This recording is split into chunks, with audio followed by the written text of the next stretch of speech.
Hello, I'm Chuck Benoit. Welcome to Restoring Our American Republic. U.S. Speaker of the House Robert Winthrop stated in May 28, 1849, that men, in a word, must be controlled either by a power within them or a power without them, either by the Word of God or by the strong arm of man, either by the Bible or by the bayonet. Now, of course, my words have been, we must govern ourselves or be governed by tyrants. So we're seeing a breakdown of the power within, the willingness to have a moral compass by which we live by, and its result of the power of violence in many outbursts from the left. However, there is hope, because Bible sales have increased over the last few years by about 20%. Church attendance is rising for the first time in decades, and with young men being a large group of those returning to church. So these are very positive signs, but there is a long way to go. So I would encourage everyone to participate in the rededication of our nation to the God of the Bible on May 17th. Let's not let this be perfunctory, a perfunctory display by a genuine, but a genuine heartfelt acknowledgement of our debt as a nation to the very God of our founding. So with that, I've also been asked to mention on the behalf of the Lake Federated Women's Club and the Southern Diamond Federated Women, and to invite you to participate in their Republican primary candidate meet and greet. It's on June 10th between 6 and 8 p.m. at the Venetian Center. I think also they have a list of people who have already here it is, who've already said they would be there. They've RSVP'd. So if you're interested in that, you can contact them, and we will get ready to be on with our show. Good morning, Mike Levine. Good morning, Chuck. So what's up with you this morning? Well, I clicked on something and I can't see you right now, but I can hear you, and I'm sure you can see me, so that's fine. Maybe it's better that I take the visual out, but I just want to kind of recap what you just said. The Lake Federated Republican Women are having a candidate forum at the Venetian Center, and you're going to have to put up any information you have there, Chuck, with the dates and times and stuff like that. Yeah, I did that. But I think okay, great. So I think that's a great opportunity because, again, I believe under Sue Parent's leadership, the Lake Federated Republican Women will invite all the candidates, not just a few. And I think that Sue is going to, again, I'd be surprised if Sue in any way limited the Republican candidates who are welcome to attend, which she said in her invitation that all Republican candidates are welcome. So that's really good news. I've noticed some of the forums and stuff going around the state. They've been very selective about who they include. So I applaud the Lake Federated Republican Women and Sue Parent for giving all Republicans that are registered and filed into the primary an opportunity to come and speak with the constituents. And I would assume that the Lake Federated Republican Women consider Lake County, all of Lake County, their constituency, Chuck.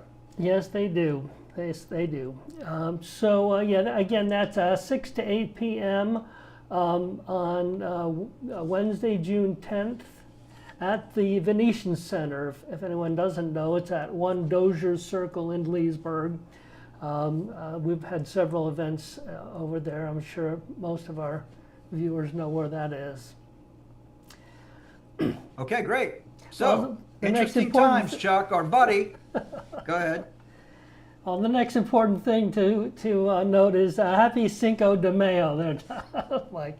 Oh, wow. I hadn't even thought about it. Cinco de Mayo. That means I get to drink a margarita today. Well, that'll be the only margarita that I drink this year or last year. Well, right. There you go. There you go. There you go. That's a great and you know what? I'm sitting here in downtown Mount Dora, surrounded by bars and restaurants, so I won't have a hard time finding one. Yeah, I'm sure. Probably trip over one on your way out the door over there. On the way out the door. I probably have somebody on the street passing them out in Mount Dora. That's my point. Which is fine. That's just great. Whatever. There you go. Well, we have a couple of things we'd like to talk about today. I'm thinking we might want to start with Resign to Run and move on to other things. If that works for you. Well, that's such an interest. Yeah, well, something that kind of dawned on me that while Anthony Sabatini has decided to run for Congress in CD11, which makes perfect sense to me, it's an open seat now that Congressman Dan Webster has announced that he is withdrawing from the race. He's retiring, which is great. And, Anthony has run for Congress twice, but in 2024, of course, he was running for this CD11 seat, but took a read of the landscape and decided to withdraw from the CD11 race and then jumped into the county commission race for District 1. Which is really from Howey in the Hills south to the Lake County line down in Four Corners at 192 down there. And of course, there was I know at least 3 candidates in that race, and Anthony prevailed. So he won the county commission seat. He's serving us in the Lake County Board of County Commissioners today. And I just want to say that because, for example, of course, when Ron Desantis wanted to run for president, he, in conjunction with his partner Paul Renner and Kathleen Pasadomo in the Senate, just rewrote the election law and removed the resign to run language from the election law as it relates to the governor running for president, allowing Ron DeSantis to keep his job while he ran for president. But unfortunately, Anthony Sabatini does not get the same opportunity.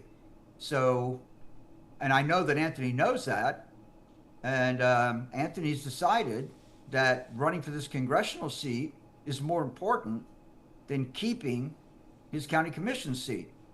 And while I understand that, Anthony's wanted to be in Congress for a few years now, and he certainly is a fighter and somebody that supports your point of view and my point of view the vast majority of the time, unlike others who might be running in that race. So long story short, we're going to lose Anthony on or before June the 3rd, which is coming right around the corner. And I would just say, Chuck, do you have anything to say about that at this point, or you want me to continue? Well, I certainly will say that, as you noted, that Anthony kind of stands up for things that we believe in more than not. Not that everything he says and does is totally our thoughts or whatever, but he certainly represents us in a considerable number of positions. So it will be kind of a disappointment to lose him. The next question is who might, someone will be appointed to that position. Is that how that's going to work, Mike? That's correct. That'll be a gubernatorial appointment.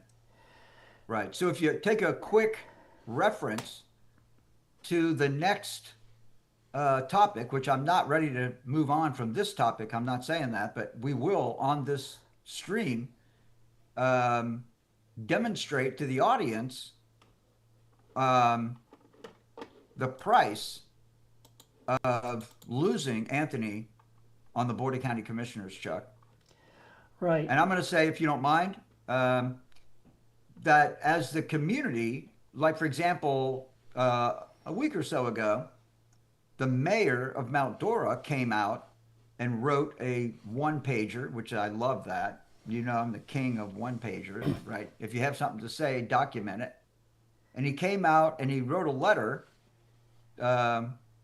basically saying that in his city, Mount Dora, the citizens are outraged about the irresponsible development that's going on, not just in Mount Dora, but around the county, and recommended that all of the cities in Lake County come together with the Board of County Commissioners and have a joint planning resolution to structure land use planning in the whole county, including municipal jurisdictions, which, Commissioner Leslie Campione came out because she's running for re-election right now as well.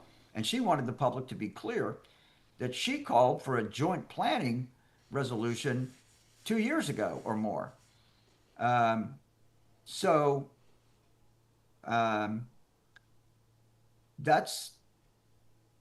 I think that's needed. But of course, many of the cities in Lake County, or I should say, I'll qualify it and say some of the cities in Lake County are totally against it. They don't want any part of it. They don't want any restrictions on annexation or anything like that. So the cities will not support Mount Dora Mayor James Homick's call for a joint planning resolution. So that's that, which leaves us with our strongest voice on the Board of County Commissioners, Anthony Sabatini, working hard, defiantly, to protect our farmland, minimize irresponsible growth, eliminate development before infrastructure, which causes all of our traffic problems and actually results in loss of life, Chuck.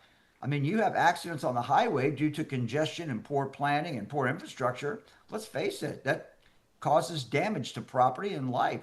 So this is a bad thing for us in Lake County that we're losing Commissioner Sabatini, although his mission may be respectable. He'll, hope, if he wins the election, which he's got to go through the primary first, and then he'll go into the general election. But if we can get Anthony Sabatini in Congress and at the federal level, we may get some benefits out of that, but we're going to miss him dear. I mean, it's going to be bad because, again, who's going to appoint? Ron Desantis is going to appoint. And that kind of leads us into phase 2 of this episode, Chuck. Yeah, now, are there restrictions as to who the governor can appoint? Do they have to be in District 1 here in Lake County, or can it be anybody? Well, I mean, the law is that you have to live in the district. But of course, nobody follows that law. Again, Tim Sullivan served 2 terms as a Board of County as a commissioner in Lake County. He never lived in the district, not for a minute. He rented a cheap apartment from his buddy Jim Miller and claimed it as his residence. And there was no furniture in the damn thing. So, people were checking on him, and they would go look in the windows of this little apartment or whatever it was. And, they would point out that there was no way Tim Sullivan was living there. He owned a house in District 3, and his wife slept in District 3. And I'm pretty sure Tim, didn't abandon his wife at this little empty apartment. So, long story short, they don't really follow that. But it's going to be, Ron DeSantis is going to make the appointment, and Ron DeSantis makes political appointments. So what's going to happen there is DeSantis will, contact some of the stakeholders here in Lake County. They'll recommend a couple of people, and DeSantis will choose from that. And it's, in my opinion, I haven't heard this anywhere else, but, the Board of County Commissioners were really interested. They had to talk Doug Shields into running in 2024, but they did. So the Board of County Commissioners were pretty happy with Doug Shields as a commissioner. And Doug Shields, of course, ran against Sabatini in 2024. So it could be that they reach out to Doug Shields and say, hey, if we were to recommend you as the appointee, would you accept the appointment? And, Shields was kind of reluctant to run in 2024. I personally was speaking with him, and he told me he was not going to run in 2024, but I think the commissioners convinced him to run. And it could very well be that they just appoint Doug Shields. He hits the ground running. He's only been out of the commission for a year and a half. The other commissioners like him. Obviously, when he comes to Republican Executive Committee meetings, which he never did before, he's coming on behalf of the tax collector David Jordan, and others in the establishment who want him there because he is a vote for their, I guess I use the word regime, right? So I would think it's a no-brainer for the governor to appoint Doug Shields back to his county commission seat, Chuck. Yeah, well, that is probably very, very much a possibility. So, so this resign to run thing is not necessarily going to make some of us in Lake County happy, but is Doug Shields terribly suited, from our perspective, to represent us, or is he just kind of one of those people you can't necessarily rely on being a conservative vote? To Doug Shields' credit, I was at a county commission meeting where a developer was proposing a very high density project down in the Four Corners area. And Shields, he has a lot of characteristics that line up on the left side of the equation, but he did in that particular case have the wherewithal to tell this developer to his face in a county commission meeting that he could not approve the density that the developer was requesting because that particular project fell within the green swamp area of critical concern. And a lot of the constituents in the District 1, particularly, keeping in mind that this county commission race is at large, so all of Lake, well, this would be an appointment, but when this comes back on the ballot, it's an at-large election. So everyone in Lake County votes for all 5 county commission seats. But he told the developer that his constituency, he ran on a platform of protecting the aquifer and protecting the green swamp area of critical concern, and therefore he could not vote for the increased density that the developer was asking for. So, that says something good, about Shields. He was not willing to betray his base, which was not us, Chuck. We were not particularly Doug Shields fans. Keep in mind, Doug Shields is retired from the CIA. So, that is ingrained in his neuroplasticity of his brain. He's a CIA guy. So that's who he is. And I don't dislike Doug Shields. I never knew Doug Shields very well when he was running, but I had to give him credit. And, I personally, I spoke at that same particular meeting, and I told the Board of County Commissioners that I wasn't speaking in favor of or against raising the density. That's up to them, but I had to bring a couple of points about the particular site that the developer was improving and just told them, I just need for you to know certain things about this parcel that is obvious if you look at the legal description, and I just want you to make sure that you understand what this guy owns and what he doesn't, so that you can decide whether you want to approve this density change or not. And that was my testimony. And then, of course, Doug Shields, came in and said ultimately that he was going to vote against the amendment because his constituency did not like high density in that area of critical concern in South Lake County, Chuck. So I give him credit for that. I don't think Doug Shields is a terrible commissioner, although I doubt that he's going to line up with us. And basically, if there's development projects in North Lake County, he will be voting on those too. And he didn't promise any constituents he wouldn't vote for that. So we'd have to take a look back and see what Doug Shields' actual voting record is to see, whether we really like him or not. But, I will just leave it at that. I'm neutral on Doug Shields. I don't like him or dislike him. I do give him credit, though, for standing up, and honoring the concerns of his constituency as it came to this one particular project that came before the commission, Chuck. Okay.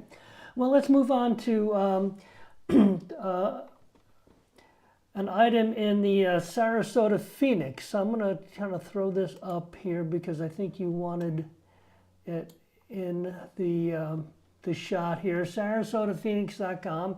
Why don't you talk to me about, or talk to us about this $1.4 million fundraiser that took place to stuff the pockets of Byron Donalds. Well, my point is that if you want to know how, your state is governed, read that article. And I highly encourage anyone who sees this video to read the article, because it lays out exactly who the power players are in the Sarasota County area. I'm sure there are others across the state of Florida, but I would suggest that this article lines out the vast majority of control over our elected officials. And it's very interesting because, again, these guys, you can see the glee on their faces when they go to these fundraisers, and they raise millions of dollars in one evening at a fundraiser. And then, of course, this is, we're talking primarily about the gubernatorial race, but there's more, much more in that article. This particular article really walks through it and goes through and shows you how the money in Sarasota County really controls what happens in the state of Florida. And if you go through there and take a look at the names and stuff like that are referenced in that particular article, this has been going on for a very long time. And these developers literally own the governorship, according to the article, that these guys, they donated heavily to Rick Scott. And of course, Rick Scott dismantled the 1985 Growth Management Act. He was the beginning of the dismantling of the 1985 Growth Management Act, and they contributed millions of dollars. They bundled, according to the article, they bundled millions of dollars for Rick Scott, which led to the basic degradation of the 1985 Growth Management Act. And then they also bundled for Governor Ron Desantis, and Governor Ron Desantis has been no friend of responsible development, literally stripping, as we've said a million times, stripping city councils and county commissions over their authority over particularly high density residential housing projects. So that's continued throughout the entire 2 terms of Ron DeSantis. And now, they're loading up Byron Donalds with money so they can continue to do this hopefully for them. They're hoping that Donalds will get elected and serve 2 terms. So, there you go. So I'm saying to you, my takeaway from all that is the idea that the people of this state have anything to do with what goes on in this state is a complete farce. Okay? We have nothing to do with it. And as far as I'm concerned, our leadership has absolutely zero concern for anything that we're concerned about. And I'll just, as an example, we'll just stay on the subject of land use. And if you think that putting high density government subsidized apartment complexes between every housing development in Florida is a good idea, well then, yeah, maybe you're getting represented in Tallahassee. But if you think that we should have responsible land use planning measures, and we think that we should have infrastructure before development, if you think there should be green space, and if you think that we should set aside land for farming and do all the things that are required to actually put food on the table and protect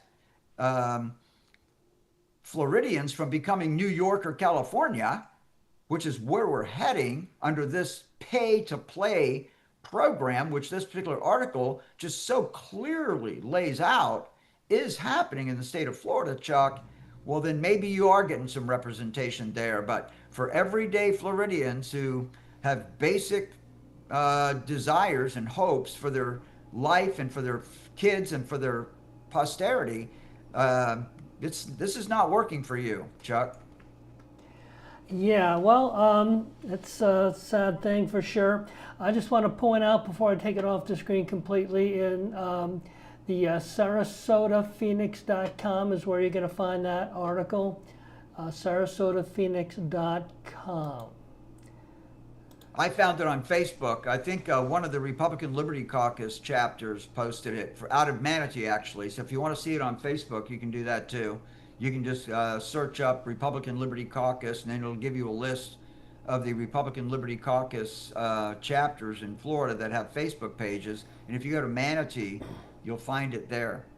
So if you're watching this on Facebook, you can check it out now, right there on Facebook. Mm-hmm. So, and that's so interesting as well, Chuck, because earlier in the week, I sent you over another little flyer that came from the Republican Liberty Caucus that's supporting Wilton Simpson over Matt the Welder. Did you see that? Yes, I did. Let me see if I can jump up on that. Yeah, pop that up on the screen. Yeah, it might take me a minute. No problem. So anyway, that's the point. So again, even within the grassroots organizations, you have obviously differing of opinion, which is fine. I respect the Republican Liberty Caucus of Florida to allow their various chapters to have points of view that are not consistent with the state board of directors. That's great. I like dissent in both directions.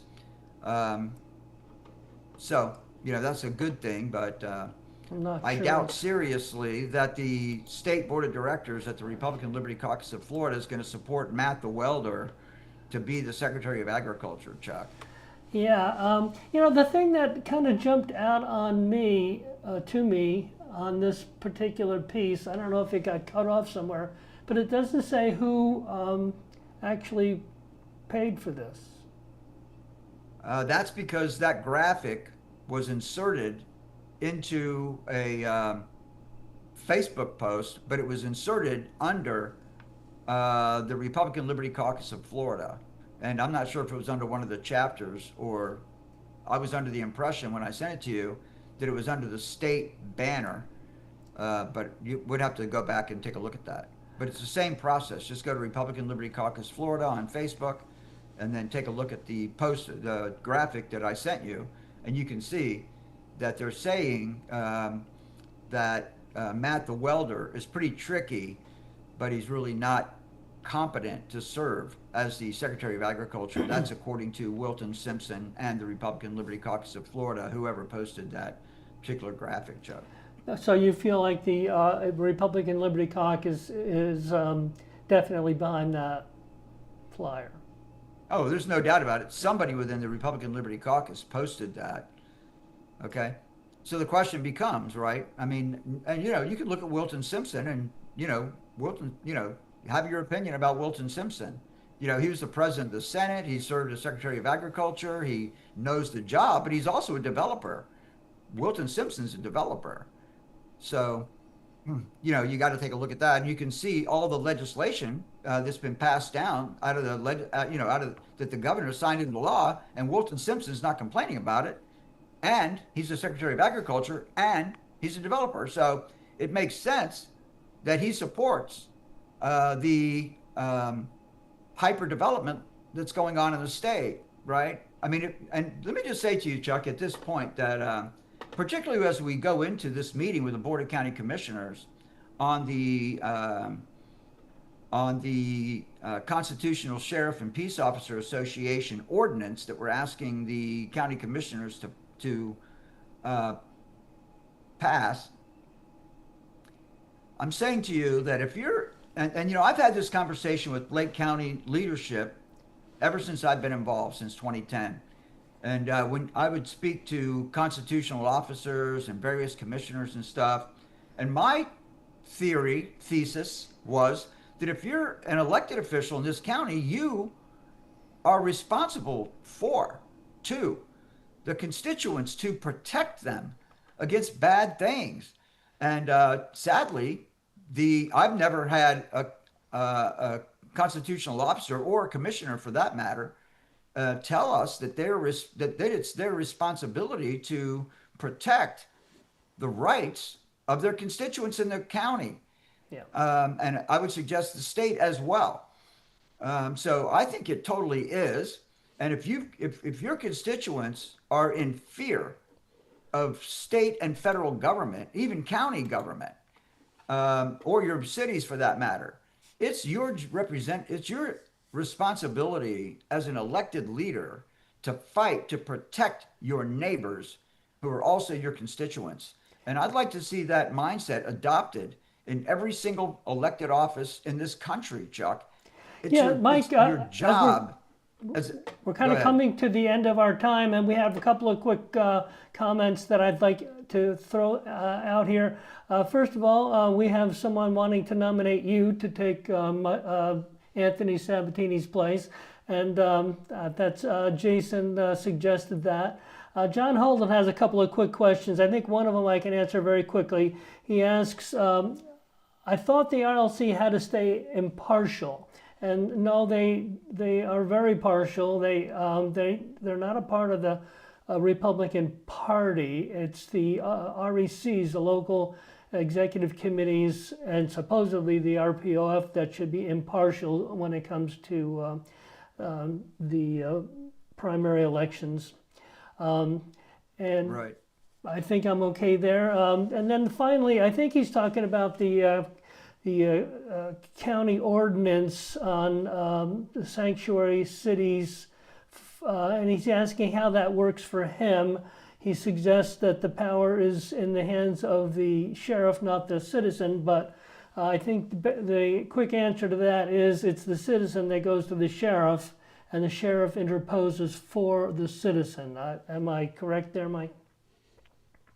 Let me just clear this up, okay? Because this is the big deal, okay? Really, as a citizen of the United States, you know, you have all the rights that are delineated in the Bill of Rights and really all of the Constitution in its entirety. The problem is that in order to enforce your rights, you've got to enforce in federal courts, which is a much heavier lift than enforcing your rights in your local circuit court. So the ordinance would just reiterate what your rights, what your federally granted rights under the Constitution are, and would basically codify those same rights into your local government so you could defend your constitutional rights in local courts, in the local circuit court, and you wouldn't have to go to a federal court to enforce your rights. That's the big deal there, Chuck. Absolutely. And John. Very good. Right. So we are out of time. Mike, would you like to give us a final remark? I'm just saying that I don't know. I don't like the idea that we're about to get a county commissioner appointed by the governor. You can say you can love or hate Ron DeSantis. You know, various people do. I see that Ron DeSantis has done some good things for the state of Florida, but I think on this land use thing in particular, where the money is, let me reiterate, where the money is, Ron DeSantis is not on our side. So he's about to appoint a commissioner into this District 1 seat that is probably not going to protect us from irresponsible land use. That's going to be a big deal on his list of criterion on how he chooses this commissioner. So that's a problem for us, and we're going to have to live for the next 2 years at least. And keep in mind that whoever DeSantis appoints will run in 2028 as an incumbent, which gives them a massive advantage. So yeah, I'm not happy at all that we're losing Anthony from the commission to go to Congress, and we're assuming that he wins, because if he loses, he's out of the game altogether, and Anthony's starting from scratch. So Anthony must be pretty confident that he can win this CD11 seat. I hope he does. And that's where we are. So it's a body blow to us, really. You know, when you get, because again, you know, you can take a look at all of the 5 county commissioners, and I would suggest that Anthony's the only one who really drives our point of view, and the other commissioners. And Anthony is so powerful that he influences the other commissioners. He shames them into going along with his point of view, which is what we need in that seat. So losing Anthony on the Board of County Commissioners is a big problem, Chuck. Well, thank you so much, Mike Levine, and thank you all for tuning into our twice weekly live stream. Again, please follow us on Facebook and X at Restore Our Rep 76. Check us out on YouTube at Restoring Our American Republic ROAR. Please like and share the program. And remember, if you are unwilling to govern yourself, you will be governed by tyrants. Until next time, God bless you, God bless President Donald J. Trump, and God bless America.